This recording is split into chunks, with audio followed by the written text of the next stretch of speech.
Hi, Greg Flaherty. Today I want to talk to you about buying, renting, and retiring with San Diego real estate.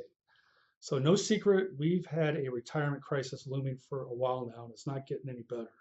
So, what we've had is pensions used to fund our retirements back in the 70s and 80s. They're going away.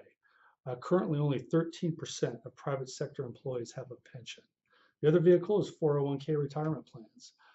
American companies, only 14% of our companies on average even offer a 401k plan. Of those employees that have a plan like that, the average balance is $96,000. Clearly, that won't cut a 20, 30, or 40-year retirement time frame. So my suggestion to you is to buy real estate. Specifically, San Diego real estate is a fabulous buy. Again, the assumptions are you're at least 10 to 20 years away from retirement, and you have time to let this work for you. You have the ability to put 20% cash down, and you have good enough credit to take out a mortgage that's like 80% loan to value.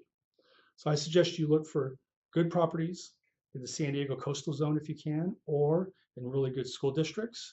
Once you find that property, do your analysis and make sure that after all expenses, you can have a cash on cash return of at least minimum 5% cash on cash. Of course, you prefer more, we prefer 15% or greater. It's just that those opportunities are harder to come by.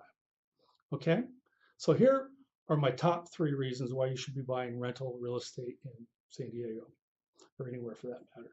Number 1, there's still great tax advantages to buying real estate. You get to write off the mortgage interest in most all cases, even with the recent tax changes. Most people are going to qualify to write off that mortgage interest. You're going to be able to write off some property taxes, and there's non-cash expenses. We call them phantom expenses like depreciation that you get to write off. Other investments, stocks, bonds don't necessarily have depreciation that you can write off. Big advantage. Okay. Um, Number 2, take any 20-year time horizon. It's very difficult to find a time period like that where real estate's actually dropped in value. It almost always appreciates. Of course, this assumes you've purchased right and you didn't buy at the top of a bubble. Okay, number 3, probably most importantly, you get to buy real estate, and the majority of your real estate is paid off with OPM. What's OPM? Other people's money. Other people's money comes to you in the form of rent. If you do this right, the rent's going to pay off your lender, it's going to pay off your property manager, it's going to pay for minor improvements to the property, and still put cash in your pocket. So it's a great way to go. And so why aren't more people doing this? And where are investors falling down when they try to do it? It's on the property management side. And it's typically when they're looking to find tenants and they're not properly qualifying them. And what happens is they let their emotions get in the way. They get whipsawed by their emotions, they get whipsawed by the emotions of their tenant.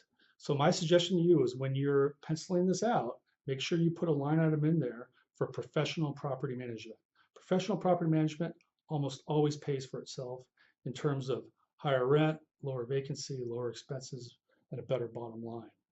So if you pursue this over 10 to 20 years where you're buying a home or a condo or a small apartment complex every couple of years if you can, let that accumulate. Let these renters' money pay down your mortgage. What's going to happen when you hit retirement? You're going to have a beautiful portfolio of almost mortgage-free real estate or a very low loan to value ratio that cash flows tremendously for you. You have great options and a wonderful retirement. Okay, questions, give me a call. Greg Flaherty. Thanks.